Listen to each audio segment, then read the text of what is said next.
بابا منا 10 دن کا ہو گیا، اس کا نام تو کچھ رکھے۔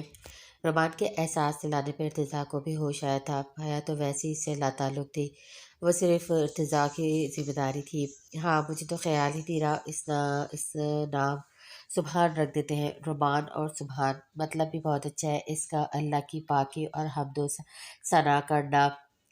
پاپا یہ ممی کے پاس کیوں نہیں رہتا، یا وہ آنٹی سے سنبھالتی ہے، یا آپ؟ رومان نے کام کرنے والی خاتون کا ذکر کیا۔ تمہاری ممی کی طبیعت ٹھیک نہیں ہے، خود بھی بیمار ہے، اس لیے ارتضیٰ نے بات کو بدلا تھا۔ سبحان کو فیڈر پلا کر اسے سلا کر رومان کے کمرے میں ہی لٹا دیا۔ رومان بھی سبحان کے ساتھ لیٹ کر سو گیا تھا۔ رات کو وہ لانچ میں بیٹھا وہاں سے بات کر رہا تھا جب حیا کی آنکھ کھلی تھی۔ ارتضیٰ کی آواز پہ اس نے گھڑی کی جانب دیکھا تو رات کا 1 بج رہا تھا۔ اسے یہ اندیشہ ہوا کہ شاید حمیرہ سے بات کر رہا ہے۔ اپنی تکلیف بھولے وہ اٹھ کر کھڑی ہو گئی، دھیرے سے دیوار کا سہارا لے کر کمرے کے دروازے تک پہنچی۔ ذرا سا دروازہ کھولا تو آواز اب صاف طور پر سنائی دے رہی تھی۔ ارتضیٰ کی اس کی جانب پوچھ تھی، وہاں میں 10 دن کے اندر عادل کے خلاف FIR کٹوا دوں گا، اب مزید وقت ضائع نہیں کر سکتا۔ پیسوں کی فکر مت کرو، تانیہ کا سارا زیور بیچ دیا ہے میں نے، پھر فلیٹ سیل کیا تھا، وہ پیسے بھی میرے اکاؤنٹ میں ہے، بس مجھے وکیل اچھا کروانا ہے، جتنا پیسہ لگ جائے عادل بری نہیں ہونا چاہیے بس۔ ارتضیٰ تمہاری ساری زندگی کی جمع پونجی ہے، کیوں لٹا رہے ہو اس پر، وہ تو کیس ختم ہوتے ہی چلی جائے گی۔ وہاں جو قربانی حیا نے دی وہ ان پیسوں سے بڑھ کر ہے، مجھے جان کی بازی بھی لگانی پڑی تو میں پیچھے نہیں ہٹوں گا، بس ایک کام تم میرا کر دو۔ وہ کیا؟ یار مجھے روبی اور سبحان کی فکر ہے، تم جانتے ہو روبی میرے لیے کیا ہے، عاصر ایک سیاستدان کا بیٹا ہے، میں ایک ادنا سا پروفیسر، وہ میری کمزوری پر ہاتھ ضرور ڈالنے کی کوشش کرے گا۔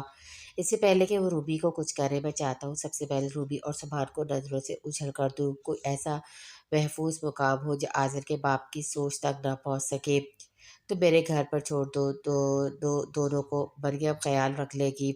نہیں واج، تم فوراً سے پکڑ میں آؤ گے، تم نہیں، کوئی ایسا جہاں تک ان کی رسائی نہ ہو سکے تاکہ میں کمزور نہ پڑ جاؤں۔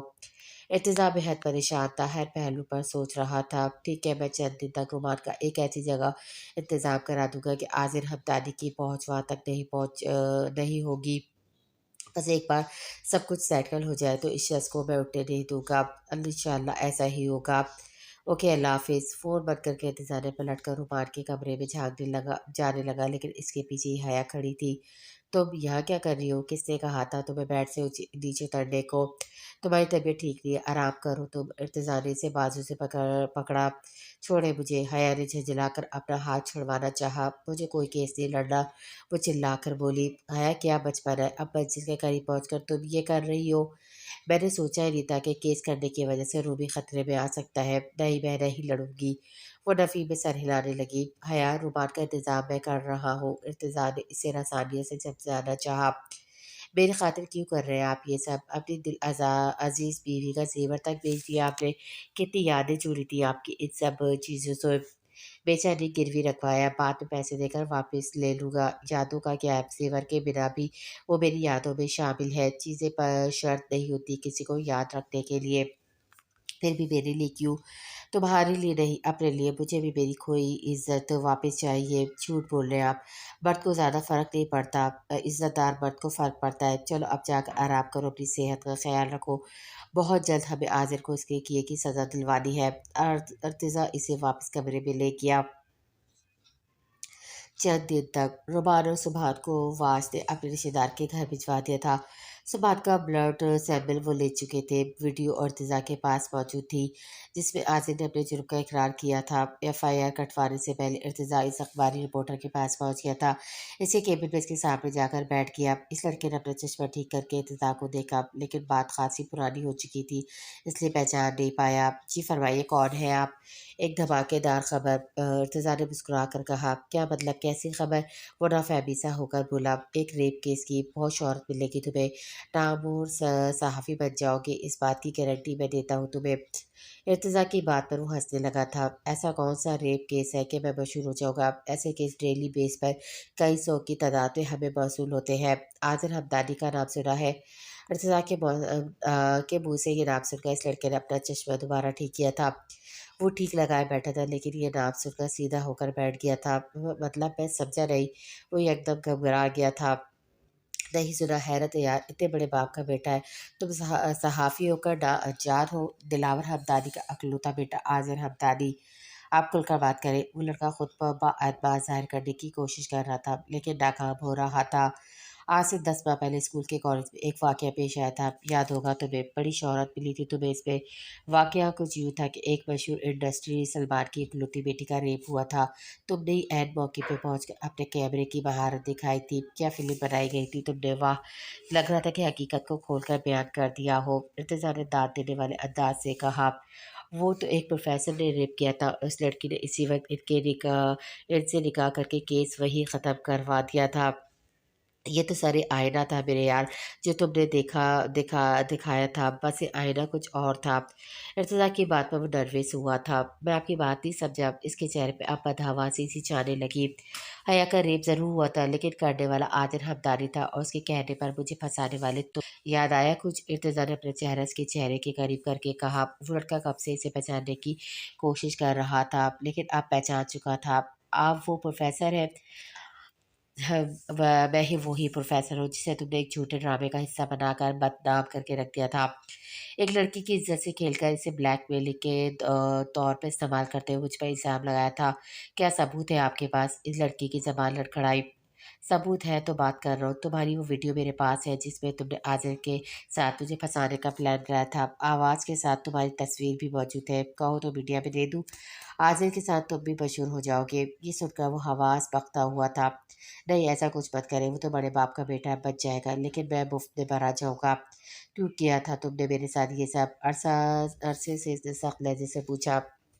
عاصر کے کہنے پر مجھے نہیں پتا اس کی آپ کے ساتھ کیا دشمنی تھی، میں تو ایک دن کالج میں انٹرویو کے لیے آیا تھا، تقریری مقابلے کے حصے لینے والے لڑکیوں کے انٹرویو لے رہا تھا، جب پہلی بار حیا کو دیکھا تھا، ابھی باپ کی بیٹی تھی، کچھ مغرور بھی تھی، مجھ سے اپنے انٹرویو کا کہنے لگی، میں نے بات مذاق میں اڑا دی، وہ تو وہاں سے چلی گئی، لیکن دو لڑکے مجھے پکڑ کر کینٹین کے بیک سائڈ پر لے گئے، وہاں پہلی بار میری عاصر سے ملاقات ہوئی۔ اس نے مجھے اپنا پلان بتایا لیکن میں نے انکار کر دیا، اس نے ایک بھاری رقم میرے سامنے رکھ دی، پھر میں نے نئی صحافت جوائن کی تھی، خبر تو مجھے ایسی چاہیے تھی جو میرے لیے شہرت کا سبب بنے، بس میں لالچ میں آ گیا، اس دن میں نے جو کیا عاذر کے کہنے پہ کیا تھا، عاذر کا مقصد آپ کو جیل پہنچانا تھا لیکن حیا نے نکاح کا شوشہ چھوڑ دیا تھا۔ میں بہت غریب ماں باپ کا بیٹا ہوں، مجھے مت پھنسائیے، تم جانتے ہو کس کرسی پہ بیٹھے ہو، تم ایک صحافی کی ذمہ داری جانتے ہو کیا ہے، سچ کی تلاش کرنا، مظلوموں کی آواز سننا، تم نے اپنی صحافت کا سودا حق اور سچ کو چھوڑ کر چند سکوں پہ کر لیا۔ وہ ارتضیٰ کی بات میں کچھ نہیں بولا۔ انسپیکٹر ارتضیٰ کی پکار پر سول لباس میں ملبوس پولیس آفیسر نے سامنے آ کر کھڑا ہو گیا۔ آپ نے مجرم سے جرم کا اقرار سن لیا ہے، وہ اور ریکارڈ بھی ہو چکا ہے، اریسٹ ہے۔ وہ لڑکا ہکا بکا رہ گیا تھا۔ ارتضیٰ پوری تیاری سے آیا تھا، مریم کا قرضہ جو پولیس انسپیکٹر تھا وہ اس کے ساتھ دے رہا تھا، وہاج کے ساتھ مل کر اسی انسپیکٹر نے ہی پلان بنایا تھا۔ وہ لڑکا گرفتار ہو چکا تھا، اس کے چند گھنٹے بعد عاذر ہمدانی بھی۔ عبدالباسط نے چند قدموں کا فاصلہ بڑی مشکل سے طے کیا تھا، بڑی لمبی مسافت تنہا طے کی تھی دونوں نے، ایک عمر گزر چکی تھی، 20 دن کی محبت کی رفاقت 26 سالوں کی جدائی پر موہت ہوئی تھی، جوانی بڑھاپے پر بدل چکی تھی، پہلی ملاقات میں آنکھوں میں آنے والی نمی نے 26 سال خوب رلایا تھا۔ آرا بھی مجسمہ بنی کھڑی تھی، وہی سرخ چادر اڑے عبدالباسط کو کوئی خواب سا لگ رہا تھا، اب وہ اسے وہی آرا لگ رہی تھی، لگتا تھا جیسے وہی ٹھہر گیا اس آخری ملاقات پر، اور وہ جبوت جیسے ٹوٹا تھا، اس کے پاس آ کر کسی مجرم کی طرح سر جھکا گیا تھا، کپ کپاتے ہاتھ چھوڑ کر اسے معذرت کرنے لگا، مجھے معاف کر دو آرا، میں تمہارا حق نہیں ادا کر سکا۔ آرا نے برجستہ اس کے ہاتھ تھامے تھے، نفی میں سر ہلانے لگی۔ کاہے گناہگار کرتے ہو آرا کو، میں نے تجھ سے کوئی شکایت نہ کی نہیں ہے، مجھے پتا ہوتا جازم تجھے ڈھونڈ لے گا تو کبھی تیرا پتہ نہ بتاتی۔ آرا کو افسوس سا ہوا تھا، کیوں، بہت بڑا مولوی ہو گیا ہے تو، عزت اور رتبہ دونوں بڑھ گئے ہیں، تیرا نام تو کافی آگے بڑھ گیا عبدالباسط، لیکن آرا اب بھی وہی جان بیگم کے کوٹھے کی باسی ہے، طوائفوں کی قسمت اور ٹھکانہ کبھی نہیں بدلتا ہے، چاہے دل کتنا ہی کیوں نہ بدل جائے، جگہ نہیں بدلتی ہے، آرا نے اپنی زندگی میں یہی جانا ہے، جہاں آرا مینا کو آنکھ چپکائے اسے دیکھ رہی تھی جیسے 26 سال پہلے دیکھا تھا، پوری رات جاگ کر ایک لمحہ نہیں سوئی، بس اسے آنکھوں میں بھر لینا چاہتی تھی، اب بھی بس ایسے ہی دیکھتی جیسے دوبارہ دیکھ نہیں پائے گی۔ اب تو کوئی جان میں کم نہیں آ رہا، نہ کوئی مفتی انور، اب صرف عبدالباسط اور آ رہا ہے۔ میں سب کے سامنے اعتراف کرنا چاہتا ہوں کہ تم میری بیوی ہو اور میری جازم میرا بیٹا ہے۔ عبدالباسط نے اس کا ہاتھ تھام کر کہا تھا، نہیں عبدالباسط، اب تو اور بھی مشکل ہے۔ یہ تیرا مدرسہ ہے، ہزاروں بچے تیری دل سے عزت کرتے ہیں، تو جیسا بننا چاہتے ہیں۔ اگر کسی کو خبر ہو گئی کہ میں تیری بیوی ہوں، ایک طوائف ہوں، تو ساری زندگی کی کمائی ہوئی عزت ایک پل میں ختم ہو جائے گی۔ میں نے تو جازم کو بھی اجازت نہیں دی کہ دنیا کے سامنے مجھے ماں کہے، تجھے بھی نہ ہی دے سکتی۔ میں تو جاہل گوار ہی رہی عبدالباسط، پر تیرے بیٹے کو پڑھا لکھا کر ایک نیک انسان بنا دیا ہے۔ شکر ہے میرے رب کا، ایک نیک انسان ملوا دیا اس نے۔ اپنے کال کا پکا نکلا، وہ بہن کہا تھا اس نے مجھے، وہ میرا سگا تو نہ ہی تھا، پر بھائی ہونے تک کا حق پورا ادا کر گیا۔ بڑی اچھی تربیت کی اس نے جازم کی۔ میرا بیٹا شرم و حیا والا ہے، بالکل تیری طرح، ہارون رشید کی طرح۔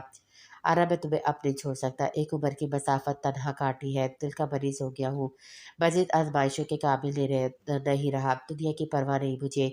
عبدالباسط نے جیسے تھک چکا تھا، پر مجھے تیری عزت کی پرواہ ہے، اصل وجہ کو جاننے کی کوشش نہ کرے گا عبدالباسط، نہ تیری سچائی ہے یقین کرے گا، نہ میری پاک دامنی پر۔ بس سب یہ سن کر کے عبدالباسط نے ایک طوائف سے شادی کی تھی، تیری دینداری کو گندی گالی دینے میں دیر نہ لگائیں گے، تجھے بدکردار کہہ کر پکاریں گے، تجھے حوث کا پجاری سمجھیں گے۔ یہ دنیا ہماری نہ ہی عبدالباسط، ہماری دنیا وہاں ہے ایک جہان میں۔ آرا نے آسمان کی طرف اشارہ کیا۔ میرے اللہ نیتوں پر بھی بخش دیتا ہے، صفائی اور دلیلیں اور ثبوت نہ ہی مانگتا ہے، پر دنیا مانگتی ہے۔ مجھے تیری محبت اور سچائی پر شک نہ ہی ہے، تیری محبت کا صدقہ ہے کہ تیرے بعد کسی نے آرا کو چھوا تک نہیں۔ آرتی کے منہ سے یہ سن کر وہ متعجب ہوا تھا، تو پھر وہ پوسٹر اور رسالوں میں تمہاری تصاویر، میں امید سی تھی، اس لیے فلم تو بنا نہ ہی سکی۔ اماں علی حمزہ سے پیسے لے چکی تھی، اس لیے دلہن کے لباس میں تصاویر بنانا پڑی، لیکن اس کے بعد سب کچھ چھوڑ کر بیٹھی تھی میں۔ آرا میں آیا تھا جہان بیگم کے کوٹھے پر، لیکن تم نہیں تھی۔ جہان بیگم نے کہا کہ تم علی حمزہ کے ساتھ دبئی جا چکی ہو ہمیشہ کے لیے۔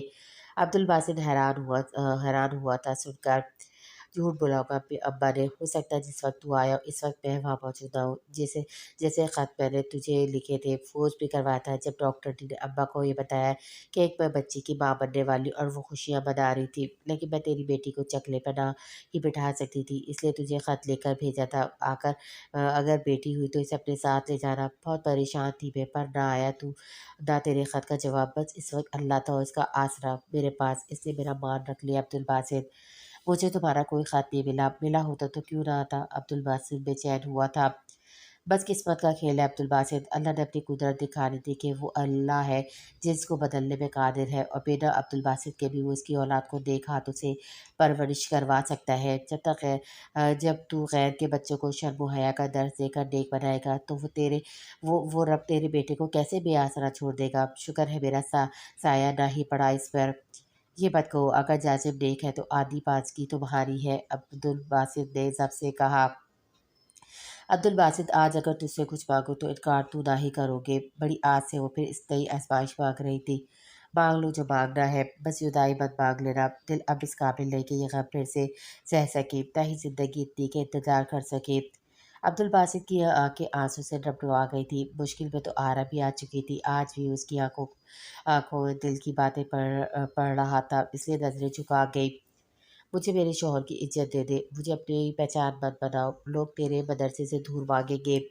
ہاتھ جوڑے وہ روتے ہوئے منت کر رہی تھی، آج بھی وہی بات کی، وہی تھی جیسے 26 سال پہلے کی تھی، معاشرے کی سوچ نہیں بدلی تھی، وہی دیوار حائل تھی۔ عبدالباسط چپ ہو گیا۔ آرا کی ہر بات سچی تھی، زمانہ ہی سوچ رکھتا تھا جو مفتی انور اور ایسے کئی لوگ رکھتے تھے، جیسے جہان بیگم رکھتی تھی، صرف وجود ختم ہو کے قبروں میں مٹی ہوئے تھے، سوچ اپنی قائم تھی، قائم ہے۔ 26 سال پہلے بھی اس نے منت کی تھی اور اسے امتحان میں ڈال دیا تھا، آج بھی ایک منت کر کے اسے ایک نئے آزمائش میں ڈال چکی تھی۔ محبت کی انتہا تھی، نہ تب عبدالباسط نے انکار ہوا اور نہ وہ آج انکار کر سکا، بس ایک ٹک اسے روتے ہوئے ہاتھ جوڑے دیکھ رہا تھا، اس کے دونوں ہاتھ اپنے کپکپاتے ہاتھوں میں لیے تھے، روتے ہوئے اس کے ساتھ لگ گئی تھی۔ 26 سال بعد پھر سے ایک آخری ملاقات تھی، اب بھی آنسو تھے دونوں کی آنکھوں میں۔ جازم باہر اس انتظار میں تھا کہ کب اس کی آزمائش ختم ہوگی، ماں باپ کے ساتھ وہ کب ایک مکمل زندگی گزارے گا؟ لیکن دروازہ کھلنے پر عبدالباسط آنسو پوچھتا ہوا باہر آیا تھا، ہاتھ سے سینہ بار بار سہلا رہا تھا۔ جازب اس کے پاس آ کر کھڑا ہو گیا۔ ابو، تمہاری ماں نہیں مانی بیٹا، وعدے کا پابند بنا گئی ہے مجھے، وہ بمشکل بول رہا تھا جیسے ضبط سے گزر رہا ہو۔ لیکن کیوں؟ جا کر پوچھ لو اسے، یہ کہہ کر عبدالباسط رکانی وہاں سے تیز قدم بڑھاتا ہوا چلا گیا۔ جازب کمرے میں آیا تو آرا بیڈ پہ بیٹھی بے تحاشا رو رہی تھی۔ جازب اس کے برابر میں بیٹھ گیا۔ ابھی آپ نے کیوں منع کیا ابو کو؟ جب انہیں اعتراض نہیں ہے تو آپ کیوں منع کر رہی ہے؟ بے بسی سے وہ پوچھ رہا تھا۔ تو کیا چاہتا جازب، لوگ تیرے ماں کے پرسوں کی محنت کو ایک گالی بنا دے؟ عام انسان نہیں ہے وہ باولے، مولوی ہے، دیندار ہے۔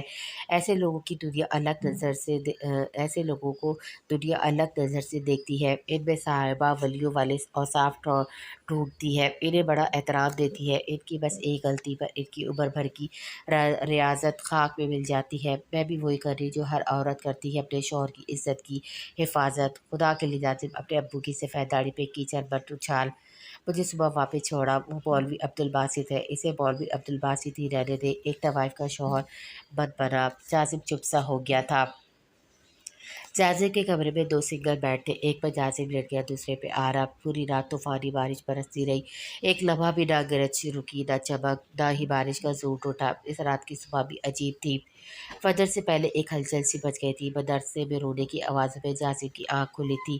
آرا بھی ابھی ہی سوئی تھی۔ جازب جلدی سے باہر نکلا، سارے شاگردوں میں گہما گہمی کا عالم تھا، شاگرد اور استادہ سب بہت رو رہے تھے۔ عبدالغنی صبر کی تلقین کر رہا تھا، جازب کا دل جیسے بے قابو سا ہوا تھا۔ وہ تیزی سے عبدالغنی کے پاس پہنچا، عبدالغنی نے ہاتھ لگایا۔ جازب ابو انتقال کر گئے ہیں۔ جازب کو لگا جیسے سانس رک گیا ہو، دل دھڑکنا بھول گیا، وہ چھٹ سے پیچھے ہٹا تھا۔ کیوں جھوٹ بول رہے ہو مجھ سے؟ رات تک ٹھیک تھے وہ، تمہیں غلط فہمی ہوئی ہے۔ کہاں ہے وہ؟ مجھے ان کے پاس جانا ہے۔ وہ دیوانہ وار عبدالباسط کے کمرے کی طرف تھا، وہاں وہ جائے نماز پر استادہ کی گود میں سر رکھے آنکھ بند کیے لگ رہا تھا کہ سو رہے ہیں، چہرے پہ مسکراہٹ تھی، چہرہ مطمئن تھا۔ جازب ان کے پاس پہنچ کر جیسے ڈھا گیا تھا۔ ابو اسے ہلانے ڈھلانے لگا، رونے لگا، مگر وہ اپنی نیند سو چکے تھے۔ ایک استاد نے بتایا کہ وہ اس سے فجر کی اذان کو کون دے گا، یہ پوچھنے کے لیے یہاں پہنچا۔ وہ جائے نماز میں سجدے کی حالت میں، وہ کافی دیر ان کے اٹھنے کا انتظار کرتا رہا، لیکن جب وہ سجدہ طویل ہوتا چلا گیا تو اس نے قریب آ کر انہیں سیدھا کیا تو وہ انتقال کر چکے تھے۔ بہت سے اساتذہ اور شاگرد انہیں ابو کہہ کر پکارتے تھے، اس لیے جازب کے ابو کہنے پہ کسی کو حیرت نہیں ہوئی تھی۔ جازب اب یہ سوچ رہا تھا کہ خبر ماں کو کیسے سنائے گا۔ ماں مشکل خود پر زد نہ دے، اپنے کمرے میں پہنچا تھا۔ آتی اب بھی سو رہی تھی، جازب آنسو پوچھتا ہوا اس کے پاس بیٹھ گیا۔ ابی ابی ابو، وہ بے بسی سے رونے لگا، مگر آرا کے وجود میں ذرا سی بھی چنبش نہیں ہوئی تھی۔ ابی ابی، جازب نے جب اسے سیدھا کیا تو وہ اپنے خالق کے حقیقی سے جا ملی تھی۔ زندگی میں ملنا ممکن نہیں تھا، لیکن بہت شاید دونوں کی ملاقات بن جائے۔ آرا جب تک عبدالباسط کی ہمراہی میں رہی تھی، اس کے پیچھے نماز پڑھا کرتی تھی، اور اب پہلے عبدالباسط کا جنازہ پڑھائے گے اور اس کے پیچھے آتی کا۔ جنازے میں لگتا تھا پورا راجن پور اٹھ کر آ گیا ہو۔ اتفاق ایسا تھا کہ قبریں بھی ساتھ ساتھ تھی۔ تمہاری والدہ کے آگے تختی پر کیا لکھوں؟ عبدالغنی نے جازب سے پوچھا۔ آرا عبدالباسط، یہ بتا کر وہ پھوٹ کر رونے لگا۔ تمہارے ابو کا نام بھی ابو جی کا ہم نام ہے؟ جازب نے اس بات میں سر ہلایا تھا۔ 3 دن وہی گزار کر وہ لوٹ آیا تھا، ایک امانت اس کی امی جان کے کوٹے پر موجود تھی، اسے جلد سے وہاں سے نکالنا تھا۔ آرا کے انتقال کی خبر جیسے وہاں کی لڑکیوں پر قیامت بن کر ٹوٹی تھی۔ رات کو ہی وہ ساری تانیہ کو اپنے ساتھ ہی تانیہ کو اپنے ساتھ لے گیا تھا۔ چادر میں لپٹا وجود ہچکیوں سے رو رہا تھا، اس کا بازو تھامے وہ اسے گاڑی کی فرنٹ سیٹ پر بٹھا کر خود ڈرائیونگ سیٹ پر بیٹھ گیا۔